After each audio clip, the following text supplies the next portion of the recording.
তোমাদের আছে টাকা সন্ত্রাস, আর আমাদের আছে জনতা আর বাসের লাঠি।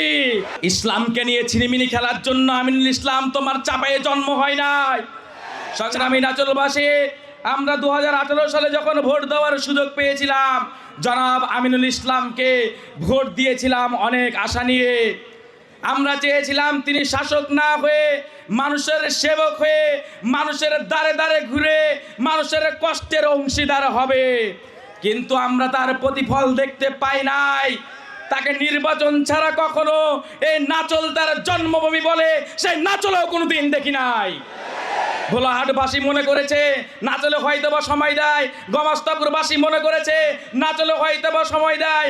আমি নাচলের ছেলে, নাচলে আপনারা সবাই সাক্ষী, নির্বাচন ছাড়া এই জনাব আমিনুল ইসলামকে কোনোদিনও পাওয়া যায় না।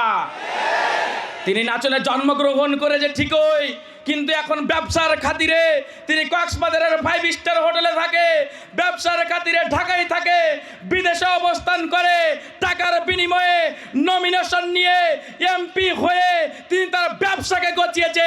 নাচল দুয়ের কষ্টের কথা কোনোদিন সংসদে বলে নাই। তিনি নাকি কথা বলতে পারে না, ভালো মতো কথা বলতে পারে না, সব দিকে শুধু এটাই বলে।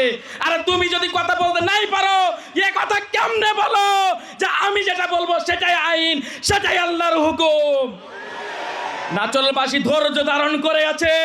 তুমি যে ইসলাম বিদ্বেষী কথা বলেছো, তোমার সেই প্রতিবাদ করার জন্য নাচলের তাওহীদি জনতা, না চাঁপাইনবাবগঞ্জের 2 আসনের তাওহীদি জনতা একনিষ্ঠভাবে এমন বিপুল ভোটের ব্যবধানে তোমাকে হারাবে যেটা বাংলাদেশে এক ইতিহাস হয়ে থাকবে। ইসলামকে নিয়ে ছিনিমিনি খেলার জন্য আমিনুল ইসলাম তোমার চাপায়ে জন্ম হয় নাই, চাপাই হয়েছে ইসলামের ওপর। এখানে কোরআনের জন্য মানুষ জীবন দিয়েছে। সংগ্রামী ভাইরা, আজকে দেখুন টেন্ডারবাজি, চাঁদাবাজিতে বেড়ে গেছে। ফ্যাসিবাদকে পরিবর্তন করে যুব সমাজ, আজকে তরুণরা যারা রক্ত দিয়েছে তারা ফ্যাসিবাদের পরিবর্তন চায়।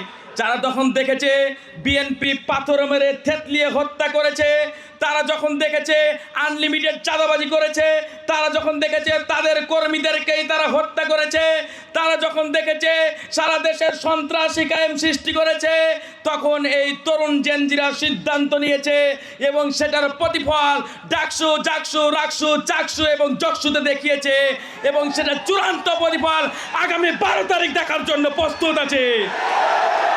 সর্বশেষ একটাই কথা বলতে চাই, আজকে আমাদের হুমকি দেখানো হচ্ছে, ধামকি দেখানো হচ্ছে। তোমরা মনে রাখো, এই ফাঁসিবাদী করার জন্য তাদেরকে দিল্লিতে পালাতে হয়েছে। যদি তোমরা সেই একই ফাঁসিবাদী কায়দা অব্যাহত রাখো, তাহলে বাংলার মানুষ, বিশেষ করে চাঁপাইবাসী তোমাদের পালাতে দেবে না। তোমাদের আছে টাকা সন্ত্রাস, আর আমাদের আছে জনতা আর বাসের লাঠি। সুতরাং 12 তারিখ চূড়ান্ত লাল কার্ড দেখানোর প্রস্তুতি নিয়ে মাঠে ঝাঁপিয়ে পড়ে ঐতিহাসিক বিজয়ে অর্জন করার আহ্বান জানিয়ে আমার কথা শেষ করছি। আসসালামু আলাইকুম ওয়া রাহমাতুল্লাহ।